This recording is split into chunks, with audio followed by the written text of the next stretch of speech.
Bonjour à tous et merci de nous rejoindre sur Event News TV, votre chaîne préférée. Nous sommes dans notre émission En toute vérité et pour ce numéro, nous recevons M. Abel Naki. Abel Naki qui n'est plus à présenter, il est le président du mouvement politique Le CRI panafricain. Abel Naki, faut-il le rappeler, est un leader de la résistance de la diaspora ivoirienne de France qui lutte pour l'instauration de la démocratie en Côte d'Ivoire. Abel Naki qui rentre de Côte d'Ivoire où il a participé avec la coalition nationale pour le changement, la CNC, à la conquête du pouvoir, a certainement beaucoup de choses à nous dire et c'est même pour ça que nous le recevons ce soir sur notre plateau. Monsieur Abel Naki, bonjour. Bonjour. Nous sommes très heureux de vous accueillir sur notre plateau. Merci. Et merci d'avoir accepté notre invitation. Merci. Alors, vous rentrez bredouille, presque, on va le dire comme ça, de Côte d'Ivoire, où vous avez participé aux côtés de la CNC à la lutte pour la conquête du pouvoir. Quelles sont, avant tout propos, les leçons principales que vous tirez de cette campagne infructueuse? Merci, cher ami Augustin Guédier, de me donner la parole sur la chaîne Event News TV. Je profite de votre antenne pour saluer les Ivoiriens, pour saluer les Ivoiriennes, pour saluer toute l'Afrique qui aujourd'hui est à un niveau essentiel de son existence. Effectivement, je reviens de la Côte d'Ivoire où j'ai participé à la mise en place de la coalition nationale pour le changement, donc la CNC, où j'ai participé à l'organisation aussi de cette coalition pour le changement. Il faut rappeler que la coalition nationale pour le changement a été créée le 15 mai 2015. Et cette coalition a été créée pour apporter un changement en Côte d'Ivoire. Et bien entendu, dans cette coalition, il y a ce qu'on a appelé la charte de la CNC. Donc la charte qui comportait 10 protocoles. Parmi ces 10 protocoles, il était question que nous posions des conditions pour une élection libre, crédible et transparente.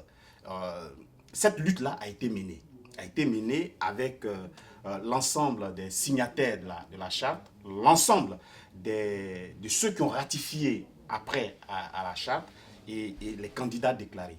C'est vrai, vous le dites que nous sommes revenus bredouilles, effectivement, les élections ont eu lieu, mais dans quelles conditions? Nous avons lutté pour qu'il y ait une CEI équitable. Nous avons lutté pour que la liste électorale que détient la CEI soit une liste électorale crédible. Nous avons aussi lutté pour que il y ait, en tout cas dans le processus électoral, nous avons lutté pour que toutes les chances des candidats soient pareilles. Et parmi tous les points que nous avons cités dans la charte, les 10 points, aucun point des 10 protocoles n'a été satisfait par le gouvernement en place.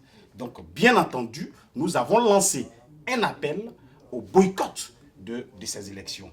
Donc, dire que nous revenons bredouille alors que nous-mêmes avons lancé un boycott, je pense que le mot bredouille n'est pas approprié. Effectivement, nous avons suivi notre lancée, notre ligne. Nous avons été cohérents dans ce que nous avons fait au niveau de la CNC. Donc, nous avons dit que ces élections-là ne nous intéressaient pas parce qu'elles étaient pipées d'avance. Quand on regarde aujourd'hui le résultat, en plein 21e siècle, on se rend compte qu'un président est élu à plus de 84%, près de 84% du suffrage. C'est quand même invraisemblable, vous voulez dire. Invraisemblable. Donc, et nous, on nous enseigne en sciences politiques que quand il y a ces genres de résultats, ça veut dire que celui qui prétend être élu est un dictateur. C'est une dictature qui ne dit pas son nom.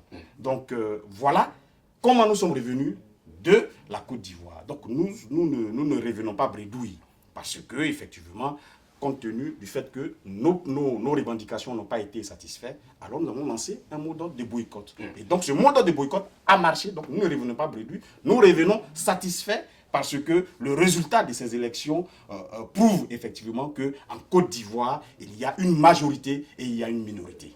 Le résultat de ces élections prouve, comme vous le dites, il y a une majorité en Côte d'Ivoire, il y a une minorité.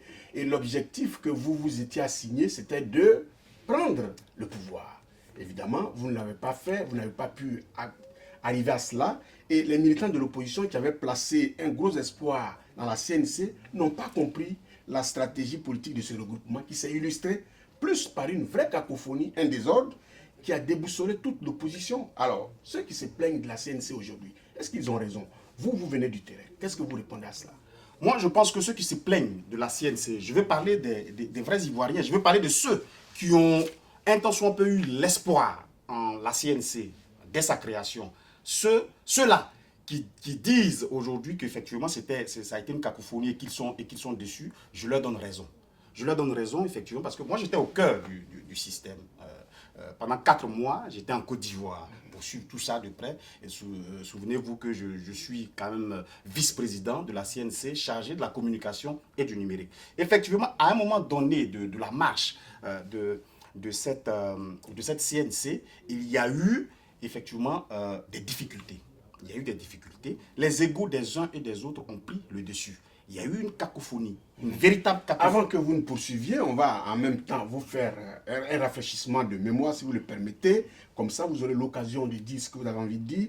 Alors, on a par exemple le cas du député Kouadio Kona Bertin, dit KKB, qui, à l'instar des ténors de la CNC, a refusé de mettre fin à sa participation à ces élections. Ça aussi, ça a participé à la cacophonie. Oui, mais KKB a été le centre de la cacophonie dans l'évolution de la CNC. Et ça s'est vu tout de suite. Hein. KKB, lorsque la charte a été signée le 15 mai 2015 dernier, après la signature de cette charte, en tout cas moi personnellement qui étais en Côte d'Ivoire sur le terrain, je n'ai jamais vu KKB participer à une seule des réunions de la CNC. Ça c'est de 1. De 2, on le voit très bien à la fin des élections, on voit bien que c'est ce même KKB qui, alors que l'ensemble des membres de la CNC demandaient à ce que tous les candidats se retirent, c'est le seul KKB qui va jusqu'au bout et qui participe à ces élections, à cette mascarade, donc qui accompagne M. Ouattara à se maintenir au pouvoir. Mais mieux, il va loin et c'est KKB qui donne les résultats, enfin qui félicite M. Ouattara avant même que la CEI n'ait donné les résultats. Donc, effectivement, KKB fait partie de ceux qui ont semé le désordre dans cette CNC. Et quand on se souvient que ce même monsieur était venu ici à Paris et se faire des pro-Gbagbo, parce qu'il suffisait qu'il aille à La Haye dire bonjour au président Laurent Gbagbo pour que KKB puisse avoir la confiance de tous les pro-Gbagbo. On l'a vu ici.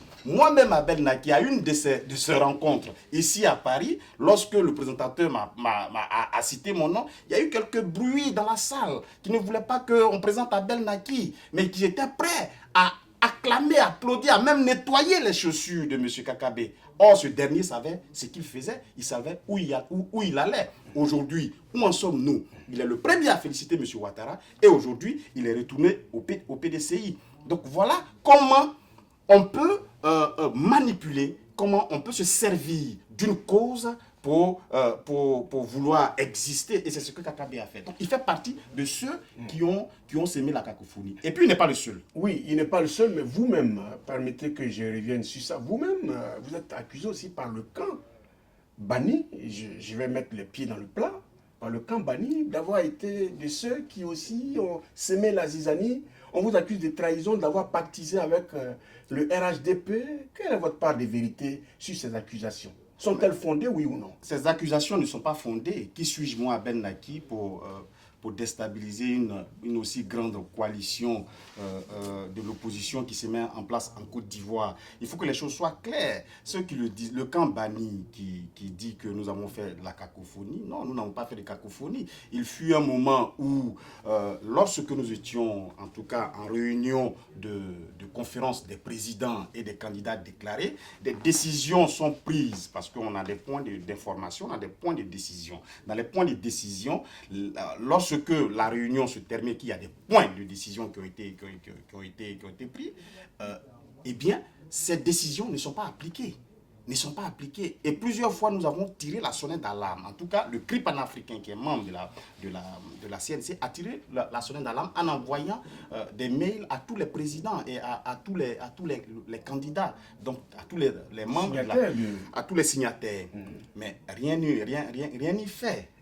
C'est pour cela que nous avons pris sur nous de secouer un peu le cocotier, de remuer, comme on dit ici en Europe, de sonner le tocsin. C'est ce que nous avons fait pour que les uns et les autres se réveillent. Parce que quand la CNC donne de l'espoir aux Ivoiriens, il est important que cet espoir soit entretenu. Il est important que lorsqu'on prend des décisions, qu'on puisse les appliquer. C'est nous, au sein de la CNC, la nouvelle génération que nous étions au sein de la CNC. Parce que souvenez-vous, à la conférence des présidents, il y a pratiquement 2 clans. C'est-à-dire, il y a le camp des anciens et il y a le camp des jeunes que nous formons. Donc, c'était 2 générations qui s'affrontaient. Et nous avons dit qu'il était important que ce soit, au niveau de la CNC, il y ait un président.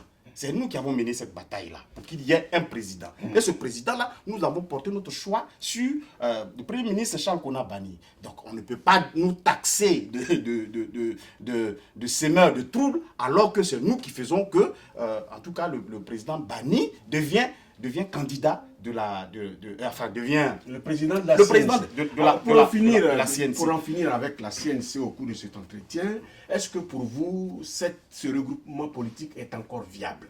Mais la CNC est viable. Aujourd'hui, avec, comme on l'annonce, Baïnok comme président. Aujourd'hui, il y a un nouveau président à la tête de la CNC. J'ai entendu ça et là que certains membres signataires, en tout cas de la conférence des présidents, voudraient qu'on revienne à l'ancien système, c'est-à-dire au système du présidium. Mais il faut savoir que dans une organisation, les choses évoluent. On peut commencer petit et puis après, on peut évoluer dans ce que nous nous sommes dit au départ. Donc, au niveau de la CNC, les choses ont évolué. La preuve, le Premier ministre Banny a été président de la CNC. Et on est allé même plus loin jusqu'à le mettre candidat de la CNC. Donc, nous restons dans cette lignée. Et dans cette optique-là, après le président Banny, ça a été le tour. Oui, mais comment ça s'est passé? C'est quoi le mécanisme qui a permis, après Charles Konan Banny, de mettre M. Baïnok à la tête de la CNC? C'est quoi? Comment vous vous êtes pris et comment vous avez organisé cela? Parce que les gens se perdent, ils ne savent pas pourquoi et à quel moment M. Baïnok a été désigné comme président de la CNC. Alors, ce que les Ivoiriens doivent savoir, c'est que la CNC fonctionne de manière à ce que chaque semaine, chaque mercredi, il y a la conférence des présidents et des candidats qui se réunissent. Donc au départ, c'était la conférence des présidents et des candidats, la CPCD, les candidats déclarés. Après, une fois les candidats ont déclaré leur candidature, nous sommes devenus CPC, donc la conférence des présidents et des candidats. Donc c'est cette conférence-là qui se réunit et qui prend des décisions. La conférence s'est réunie et elle a pris la décision selon laquelle, vu que le Premier ministre Charles Konan Banny est candidat aux élections présidentielles de 2015 et qu'il est concentré sur sa campagne présidentielle, alors il fallait qu'on mette à la tête de la CNC un président qui n'est pas candidat aux élections, qui pourra mener les actions sur le terrain. Voilà comment les choses se sont faites. Et à l'unanimité, la majorité a adopté, en tout cas, ce point de décision.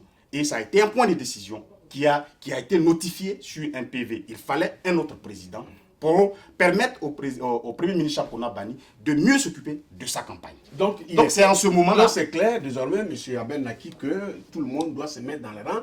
M. Baïnok est le président de la CNC, ça doit être entendu, lu et Mais vu. Ça ne doit souffrir d'aucune ambiguïté.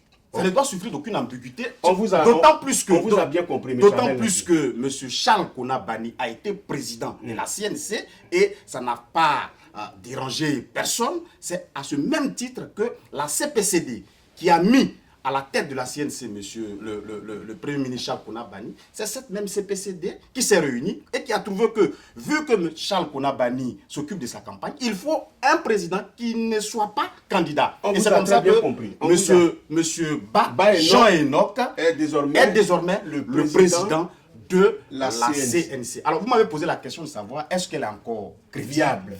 La CNC est viable. Aujourd'hui, le président Baïnok a réuni tous ses pairs et ils sont en train de se réorganiser. Parce que quand on est dans une telle coalition et que l'objectif pour lequel nous nous sommes mis ensemble n'a pas été atteint, il faut faire un bilan et dégager les perspectives. Donc c'est ce qui a été fait par le président Baïnok. Donc le bilan a été fait et ce bilan, tout le monde en tout cas tous ceux qui étaient présents à cette réunion ont trouvé que ce bilan-là, nous n'avons pas atteint nos objectifs. Et que, désormais, il était important que la CNC, qui a donné de l'espoir aux Ivoiriens, que cette CNC-là puisse parler à la nation, à travers son président, pour demander pardon aux Ivoiriens. Parce que c'est de ça qu'il s'agit. Quand on donne la confiance à quelqu'un et qu'on trahit cette confiance, il faut avoir le courage de demander pardon aux Ivoiriens. Donc, le président Baïnok s'attelle à le faire. Et ensuite, dégager les perspectives. Parce qu'il y a eu l'élection présidentielle, c'est vrai, mais il y a encore d'autres échéances qui arrivent. M. Ouattara a déjà annoncé qu'il va modifier la Constitution. Il a déjà annoncé beaucoup de choses au niveau, une vice-présidence, tout ça, à la tête de notre pays. Donc c'est des choses, c'est des combats que nous devons mener. Et puis, le combat de la CEI n'est pas encore terminé. Le combat pour que M. Youssou Bakayoko démissionne à la tête de cette CEI n'est pas encore fini. Oui, M. Abel Naki, je crois qu'on vous a très bien compris sur le sujet.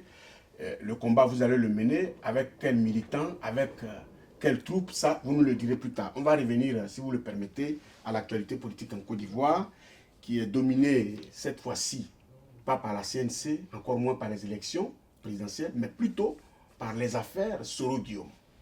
Premièrement, les écoutes téléphoniques subversives qu'il y a eu entre lui et le ministre Guibri Bassolé et qui l'impliquent de façon totale dans le coup d'État manqué au Burkina Faso.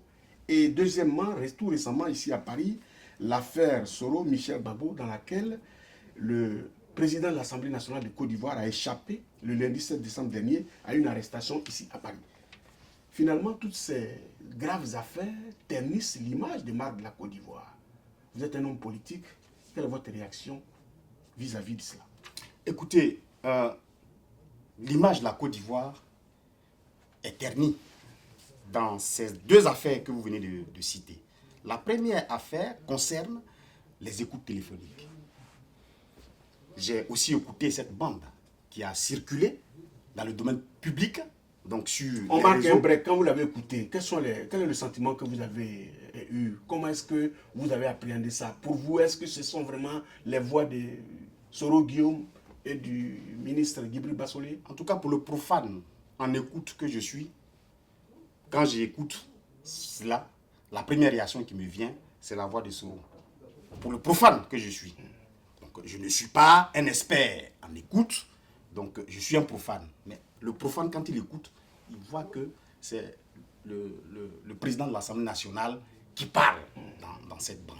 Mais là n'est pas la question. Il s'agit pour cette bande qui a circulé dans le domaine public et qui a mis mal à l'aise deux États.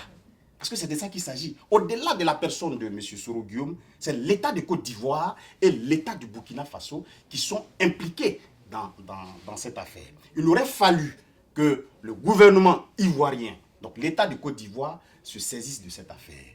Et que l'État burkinabé aussi se saisisse de cette affaire. Mais l'affaire arrive en pleine élection, c'est-à-dire en préparation des élections. Donc il fallait pour le Burkina attendre que les élections se terminent et que les nouvelles autorités se saisissent de cette affaire. Mais l'État de Côte d'Ivoire doit aussi se saisir de l'affaire parce qu'il s'agit de la deuxième personnalité de notre pays. Ce sont les écoutes. Il faut savoir que tout le monde est sur écoute. Tout le monde est sur écoute. Même la CIA est sur écoute. De hautes personnalités ici, en France, ont été mis sur écoute. L'ancien président de la France, M. Nicolas Sarkozy, a été mis sur écoute. Donc, ce n'est pas... Et l'actuel ministre des Affaires étrangères de France a été aussi mis sur écoute. Sur écoute. Donc, la chancelière Angela Merkel a aussi été mise sur écoute. Sur écoute. Donc, l'espace mondial est sur écoute. Mais M. Soro Guillaume fait partie de l'espace mondial. Alors, dans cette affaire, M. Soro Guillaume est-il supérieur à toutes ces hautes personnalités que nous venons de citer, qui ont été mises sur écoute? Donc, s'il y a une telle affaire, il faut la clarifier. Il faut la clarifier pour que l'État ivoirien s'en saisisse et que les deux États puissent éclairer les lanternes, en tout cas des deux peuples. Le peuple de Côte d'Ivoire qui a été en tout cas traîné dans la boue face à cette affaire et aussi le peuple burkinabé.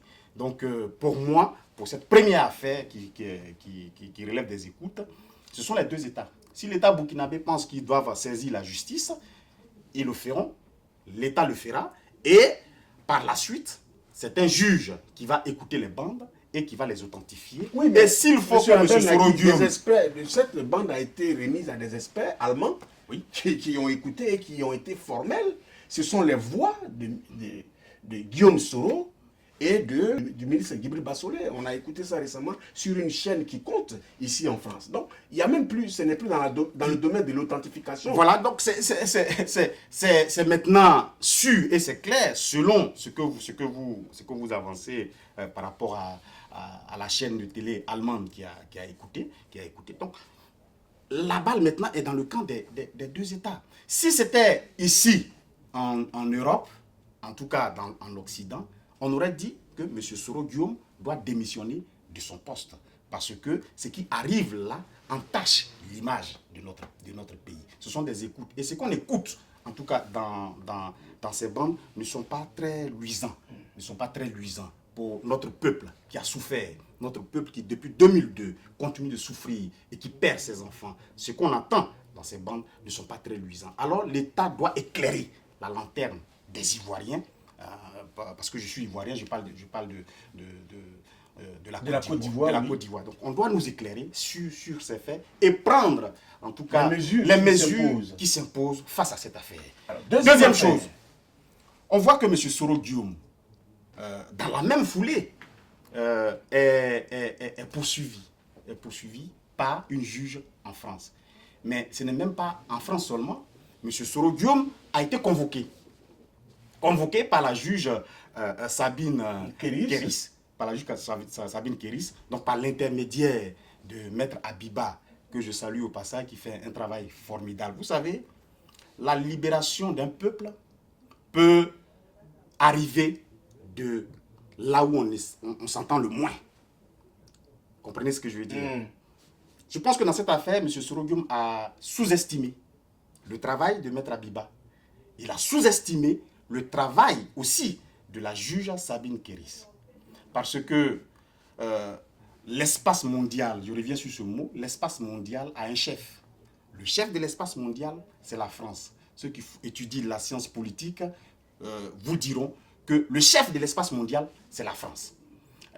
Vous allez voir que quand il y a une catastrophe qui touche la France, eh bien c'est tout le monde entier qui est concerné. Qui est mobilisé. On a vu Charlie Hebdo. Tous les chefs d'État sont venus marcher en France. On voit encore la COP 21 où tous les chefs d'État n'ont pas choisi un autre pays. Ils n'ont même pas choisi l'Afrique. Parce que, en réalité, c'est nous qui allons payer les pots cassés de ce réchauffement climatique. La COP 22, ce sera au Maroc. Ils n'ont même pas choisi l'Afrique. On choisit la France. L'espace mondial, c'est la France. Et cette juge-là est dans l'espace mondial. Alors, plusieurs fois, il a été convoqué. Il n'est pas venu. La juge saisit l'occasion de la présence de M. Soro Guillaume sur le territoire français et lance un mandat d'amener. Alors, un mandat d'amener, ce n'est pas un mandat d'arrêt. C'est différent. Un mandat d'amener, c'est un ordre que le juge d'instruction donne aux forces de l'ordre afin que ceux-ci amènent immédiatement, c'est le mot qui est intéressant, immédiatement le concerné devant la juge pour qu'on puisse l'entendre. M. Soro Guillaume aurait pu répondre aux différentes convocations pour ne pas qu'on en arrive à un mandat d'amener. Oui, mais ces avocats disent qu'il jouit de l'immunité parlementaire. C'est le président de l'Assemblée nationale de Côte d'Ivoire. Comment voulez-vous qu'il se présente comme un vulgaire personnage et comme ça, à une petite convocation, comme il le dit, c'est pas moi qui le dis, selon ses propres conseils, il ne peut pas se présenter comme ça. C'est le deuxième personnage de l'État. Oui, mais on aurait dû prendre certaines mesures avant de le convoquer. Oui, mais voilà qu'aujourd'hui, l'affaire se complique pour lui. Il aurait pu répondre tout simplement à cette petite convocation au lieu de maintenant chercher à répondre à la mise en examen. Parce qu'après le mandat d'amener, c'est une mise en examen. Et donc, si M. Soro Guillaume est mis en examen, effectivement, M. Soro Guillaume, partout où il sera, en tout cas hors de la Côte d'Ivoire, on peut toujours lui mettre la main dessus. Donc, c'est pour dire que il pouvait l'éviter. Il pouvait l'éviter. Il n'a pas su le faire. Et aujourd'hui, cela se présente à lui. Pas plus tard, c'était en 2005, précisément le 14 mai 2005, à une émission sur une chaîne de télé sur France 2, ici, M. Soro Guillaume, alors qu'il sortait son livre « Pourquoi je suis devenu rebelle », disait que si la justice internationale le convoquait, c'est en toute responsabilité qu'il répondrait à la convocation de la justice internationale. Ça, c'est lorsque le journaliste lui a posé la question. Mais c'est cette justice, la justice française, elle est, par rapport à la Côte d'Ivoire, elle est à l'international. Pourquoi n'a-t-il pas répondu à cette convocation et qu'aujourd'hui les choses commencent à s'empirer? Parce qu'après le mandat d'amener, très certainement, ce sera un mandat d'arrêt. On vous a compris. Merci, M. Abel. Il devra répondre à... Oui, bien sûr, bien entendu. M. Abel Naki, on va revenir ici, on va rester ici en France, mais surtout parler du procès du président Laurent Gbagbo et du ministre Charles Blé Goudé qui s'ouvre très très bientôt à La Haye. Alors, dans quel esprit est-ce que vous appréhendez ce moment que toute la Côte d'Ivoire attend? Justement, effectivement, quand il y a eu cette histoire du président de l'Assemblée nationale sur les écoutes et sur le mandat d'amener qui a été lancé contre lui, d'aucuns m'ont dit, mais M. Abel Naki, vous ne dites rien sur votre page Facebook, vous ne faites rien. Je leur ai dit, l'actualité, pour moi aujourd'hui, l'actualité c'est le procès du président Laurent Gbagbo. La vraie actualité dans notre pays, c'est le procès du président Laurent Gbagbo qui va avoir lieu le 28 janvier 2016. Alors, nous avons mobilisé des milliers et des milliers à La Haye. Lors de la première comparution du président Laurent Gbagbo, des cars ont quitté toute l'Europe pour se rendre à La Haye.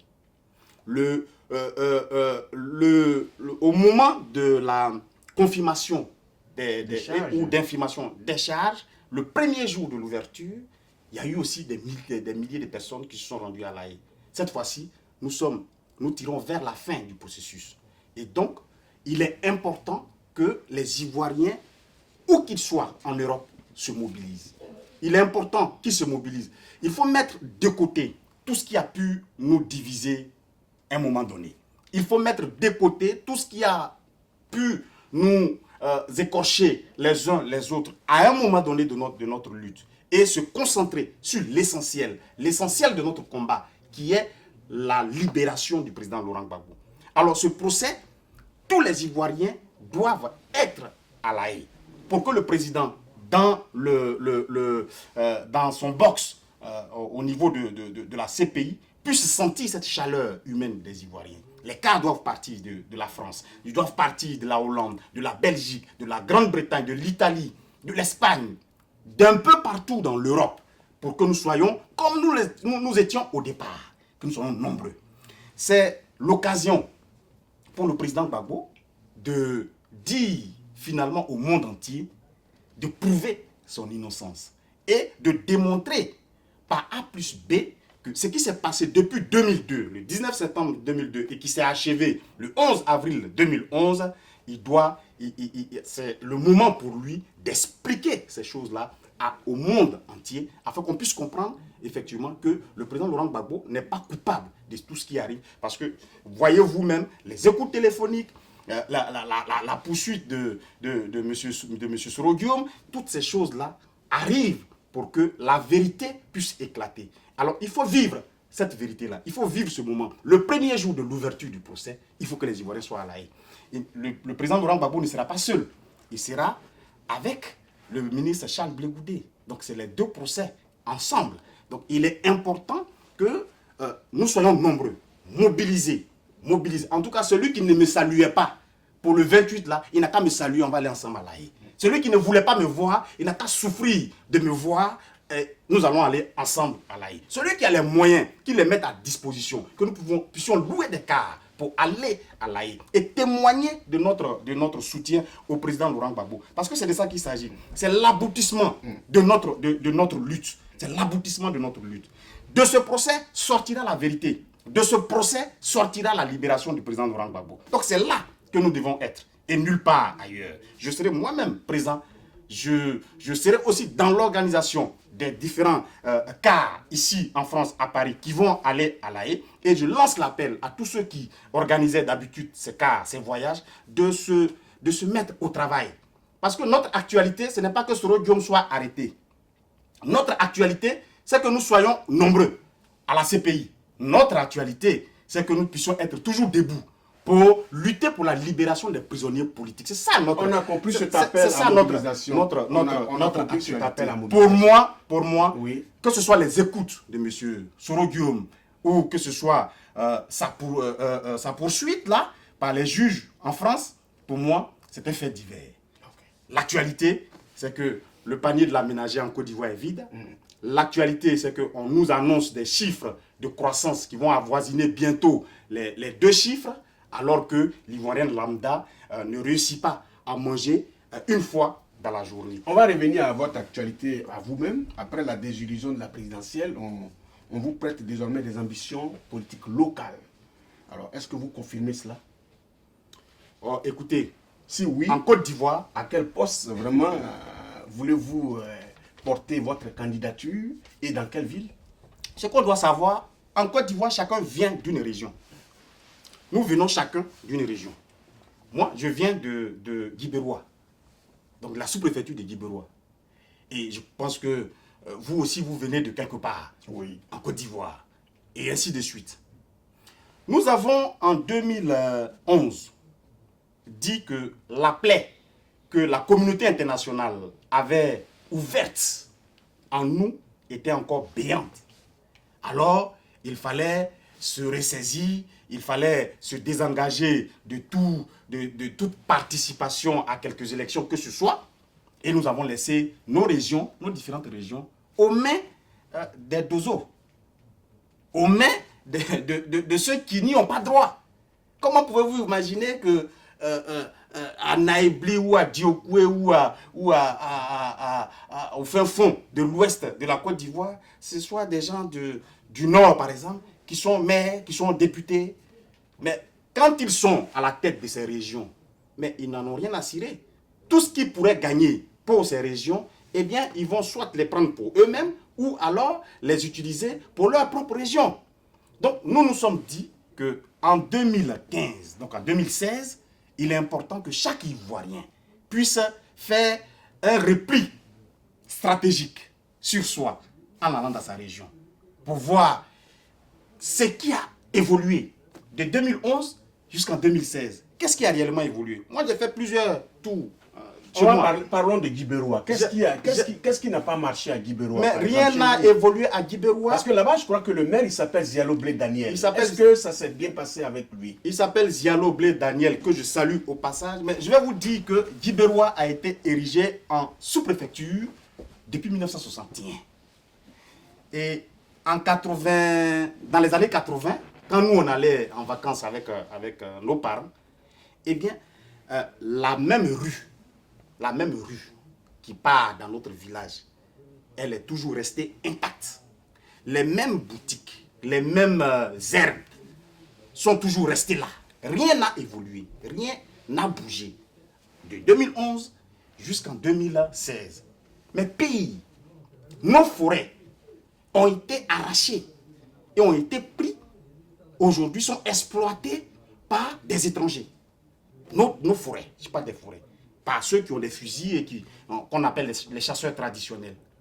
Allons-nous les laisser encore pour 5 ans? Allons-nous laisser nos régions pour 5 ans? Donc la réflexion, est laquelle, notre ambition, nous sommes pour l'instant en réflexion.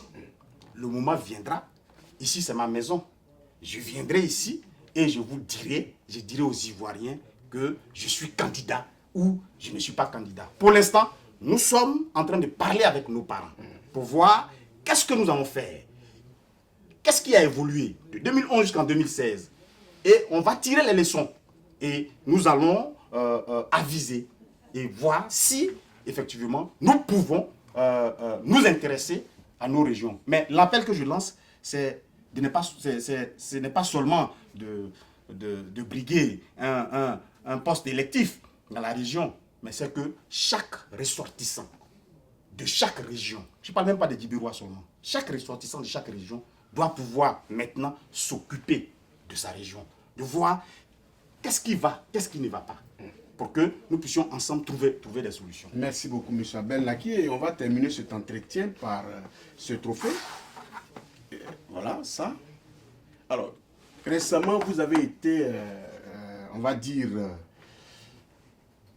distingué par ce trophée et ce diplôme. Ce prix que vous avez reçu vous a été remis pour votre engagement dans la lutte pour la libération de la Côte d'Ivoire peut-être et surtout pour l'instauration de la démocratie tant en Côte d'Ivoire qu'en Afrique. Mais certains de vos détracteurs disent que vous ne méritez pas un trophée, qu'après avoir trahi vos convictions qui étaient celles de 2011, vous ne méritez plus un seul trophée. Alors, comment est-ce que... quelle réponse donnez-vous à vos détracteurs et vous, comment vous accueillez ce prix? Moi, j'aime mes détracteurs. Si vous les trouvez, vous parlez avec eux, si vous les trouvez, dites-leur que je les aime beaucoup. Parce que c'est à force, eux, de travailler dans l'ombre contre mon évolution que, effectivement, j'évolue. Voyez-vous? Je reviens de la Côte d'Ivoire, une organisation panafricaine m'appelle. Ce n'est pas de ma faute. Il m'appelle. Vous dit, ah, monsieur Abel Naki, vous avez été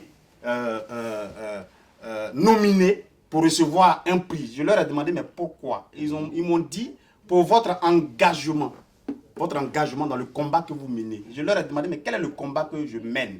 Ils m'ont dit, le combat pour la libération de la Côte d'Ivoire. Si vous permettez, nous allons lire un peu ce qui est écrit sur ce trophée qu'on vous a remis. Diaspora Leader Awards 2015. Le jury des Diaspora Leaders Awards 2015 décerne à M. Abel Naki le grand prix de la conscience africaine en reconnaissance de son action exceptionnelle. Voilà ce qui est marqué. C'est ça, c'est sans commentaire. Mais je vais vous dire que ce n'est pas le premier prix que je reçois. On était ici, dans la diaspora, et un journal, en tout cas vos confrères de Ivoire Business, ont aussi organisé ce même genre de prix. Mais j'avais toujours les mêmes détracteurs. Ils se sont plaints. Mais malgré leurs plaintes, j'ai été distingué. Mais j'ai eu même le prix de tous les prix. Donc j'ai eu 2 prix avec Ivoire Business. Et voilà que pendant que mes détracteurs, et c'est bien ce mot, mes détracteurs, parce que ce n'est pas toute la Côte d'Ivoire et ce n'est pas tous les Ivoiriens, ce sont mes détracteurs. Pendant que eux, ils crient au loup, ils crient à la trahison, je reviens de la Côte d'Ivoire où j'ai passé 4 mois, où ça a été difficile au sein de la CNC pour que les choses puissent avancer dans l'opposition ivoirienne. J'arrive, je suis appelé et je suis distingué. Mais quand je regarde tout ça, et j'ai mis la vidéo sur ma page Facebook, ce prix, je l'ai dédié au président Laurent Gbagbo. Parce que c'est grâce à ce monsieur qu'on peut appeler Abel Naki pour dire que vous êtes distingué. Mais les actions que je mène et que j'ai menées sont visibles, sont peut-être invisibles aux yeux de mes détracteurs. Mais ces actions sont visibles aux yeux de ceux qui aiment voir l'Afrique évoluer, pour ceux qui aiment voir des jeunes leaders évoluer au sein de la diaspora. Donc ceux-là m'appellent et on me félicite. Voilà. Et moi, en retour, je dis non, ce prix-là, il appartient au président Laurent Gbagbo. Et à mon prochain voyage en Côte d'Ivoire, j'irai voir Michel Gbagbo, le fils du président Laurent Gbagbo, pour lui présenter ce prix de façon symbolique, pour dire que ce prix-là, je l'ai dédié au président Laurent Gbagbo, que je verrai certainement à La Haye le 28 janvier prochain 2016. Voilà, merci M. Abel Naki, merci d'être passé sur notre plateau. Fidèle d'Event News TV, merci aussi pour votre fidélité à nous et surtout merci à tous les techniciens qui sont sur le plateau et on se dit à bientôt.